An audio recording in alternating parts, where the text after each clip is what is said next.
So in this lesson, the last one in our unit on data analysis and statistics, we're going to look at how do we make inferences from experiments. And inferences, remember, is a statistical word for a prediction or conclusion that we make about the population from data we look at from the sample, okay? Because we often cannot study the entire population, so we collect data on the sample and then make inferences about the entire population. So let's look at our objectives for today. The first is, once we've collected our data from an experiment with two samples, how do we organize it? What type of analysis do we do on that data? And then we're going to look at a method that's used often in statistics, where we particularly have relatively small sample sizes. It's called resampling data. And we allows us to run a simulation that gives us a basis for how we analyze our hypothesis. Is it true or false? And then lastly, how do we actually make that inference? Do we say, yes, we believe the hypothesis is true, or no, it's false? All right. So as I mentioned, right, we're going to compare two data samples in an experiment and make inferences about the treatment. But we're going to use this method called resampling. Okay, it's an important tool in statistics. But first, we're going to look at what do we do with the basic data itself once we've collected it. So we're going to work through this example. It's a randomized comparative experiment where we test whether a soil supplement, so think fertilizer or some type of nutrients or chicken manure, that we believe may affect the total yield of tomato plants, right? How many tomatoes do the plants produce? And we're going to measure that in kilograms. The control group has 10 plants, and the treatment group, which received the supplement, has 10 plants also. So here you see the data.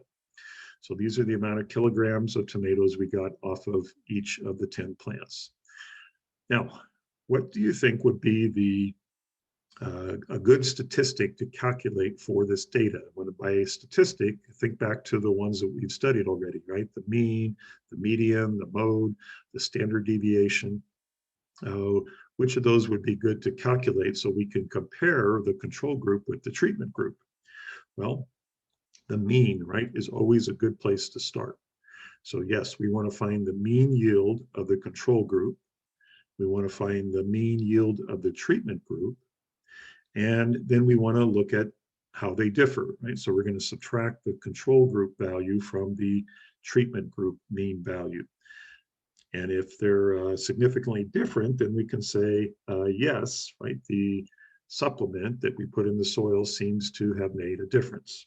Now, let's think back to some tools we've been using, right, to actually calculate the mean. Now, there's only 10 values. These would be fairly easy for us to just put into a calculator and divide by 10.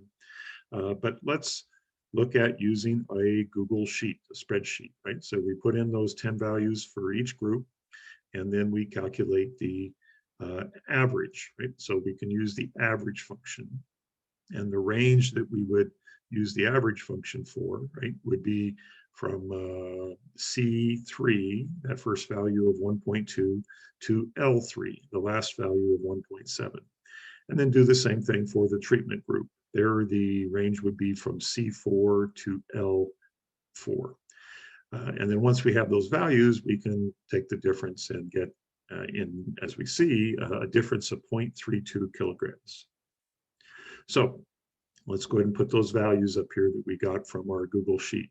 Okay, 1.37 kilograms is the mean for the control group, 1.69 for the treatment group, and the difference is that the treatment group was 0.32 kilograms greater than the control group. So we call that the experimental difference of the means. Now, what else can we do to help us understand, is this significant? Can we make a conclusion here? And we're going to use a tool called a double dot plot. And what is a double dot plot? Let's take a look at that. So it's basically a number line where we're going to plot or put a dot for each value that occurs in our groups of data, so both the treatment group and the control group. So let's do the treatment group first, right? We've got a value at 0.9. We'll go ahead and populate these in here. And notice some of the values we have twice. They appear twice in our sample data. And then we'll do actually, let's put a star where the mean was. If you remember, we had a 1.69 as our mean. And then let's do the same thing for the control group. And we'll put a star where the mean was for the control group, right? About 1.39, I think, or 37. So what does it tell us looking at these groups? Well, a couple things, right? First, the mean, the star value, seems to be a good measure of the middle, right? It's pretty much right in the middle of our dots. We have kind of an equal number of dots above and below, or close to that, are mean values for both the control group and the treatment group. So I think we could say with some confidence that the mean is a good value to make a comparison with. The other thing is that the plots show that the data seems to be fairly symmetrical around the mean and have no extreme values. So again, we can conclude that the mean is a suitable measure for center. If you look at the way the dots are distributed, you could argue even that it looks like a normal distribution, right? Where we have a greater probability of values being close to the mean and then a few values further out. So since the mean yield of the treatment group is 0.32 kilograms more than the control group, we can conclude that the soil supplement appears to be at least somewhat effective. Maybe slightly would be a good word there, but it certainly didn't double, right, the yield from the control group. If you look at the 0.32 out of about 1.4, that's only about maybe a 25% increase in the yield.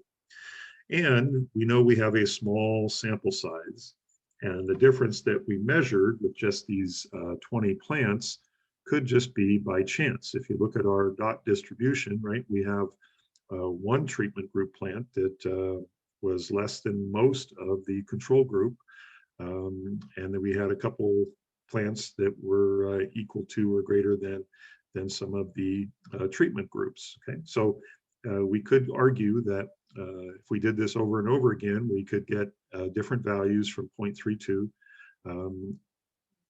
and that this value just occurred by chance. So how do we explore that? How do we know it didn't just occur by chance? So this is where we use this method called a resampling. Okay, it's where we have a small sample size that it makes it difficult to make inferences or conclusions in confidence. So how does it work?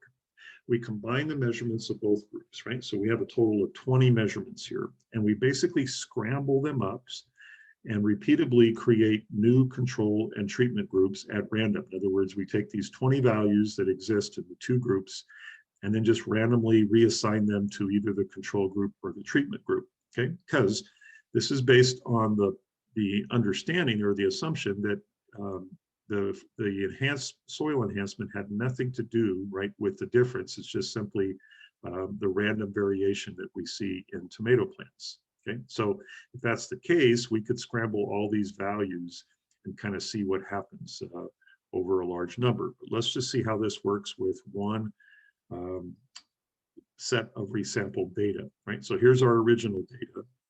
Here is the resampled data, and I'm just going to show this for the first row, right? But if you look at those values in the top row of the control group, where did they wind up? Well, you can see we kind of randomly scattered them throughout the resampled groups, right? The control group, and the same thing with the bottom row of data. I just didn't draw the arrows in here, but you could find where they match up with the values. So that's one cycle through this resampling approach.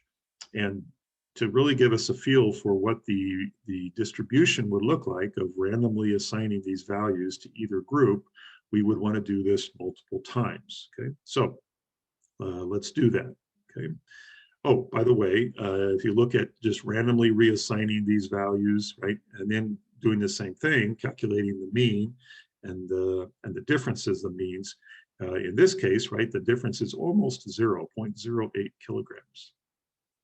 All right, so here's a histogram of what would happen if we randomly reassign the values, right, to the two groups and did that 200 times, okay? And none of those random resamplings were identical. They all had slightly different values in the two groups.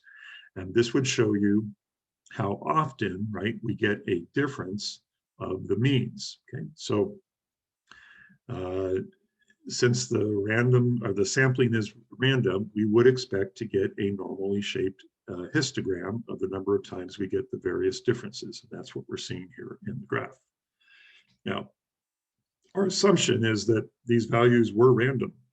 So if that's true, we do this enough times, the center of our distribution should be 0. In other words, there should be no difference between the control group mean and the treatment group mean. Okay. And that's kind of what our data shows us here, right?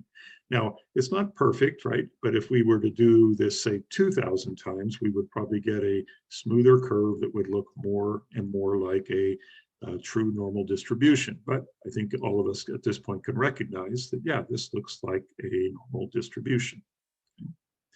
Now, how do we draw a conclusion using this resampled data, these 200 resamplings? Let's state our hypothesis. And the way we're going to state it is that the soil nutrient has no effect on the yield of the cherry tomatoes. In other words, the difference of the means of the control group and treatment group should be 0, right? If there's no effect on it, then they should basically yield, with enough random samples, the same amount of tomatoes. Okay, so that's the hypothesis that we're going to test, right? Is it true? Yes, there's no effect. Or is it false? No, there is an actual effect on it. Okay, so we're going to start with the value that we came up in our experiment, right? With the 20 plants that we actually grew. We had a difference of 0.32. Now, where is that on our distribution? You can see it's way over here where I put the red line, pretty far away from our center, right? From the center of the normal distribution. So what does that tell us? The experimental difference lies close to the right tail of the normal distribution, and it falls outside of 90% of the values. Now remember, we did this simulation 200 times. So if you added up all the numbers on top of these bar graphs, you would get 200. So if you look at the 4 bars to the right, that adds up to 10. We look at the 4 bars to the far left, those add up to 10, right? So we've kind of subtracted out these extreme values at each end, 10 on each side. That leaves us with 180 or 90% of the total resample values. So 90% of the time, the values fall between, and then we can look on our x-axis and see what those values are. They fall between negative 0.275 and 2.75. So remember, this is kilograms difference in the mean values. Now, our value fell at 0.32, right? So quite a ways away from the center, and a 10% chance that randomly, right, that value would be outside of this red bracketed set of values that I'm showing here. So it's unlikely that if this was truly a random process, we would get such a large difference if we assume, right, that there should be no difference between the two control groups. So we're ready to draw our conclusion here. This is what it would look like. We would say the hypothesis is most likely false, right? Because there's only a 10% chance that we would get a value of 0.32, even though the plants should yield identical amounts of tomatoes, right, over a large number. Okay, so it doesn't mean we can say absolutely the hypothesis is false, but we can say we're kind of 90% sure, or there's a 10% chance we're wrong, right? But we can state that the hypothesis is most likely false, that the soil nutrient does have an effect on the yield of tomato plants.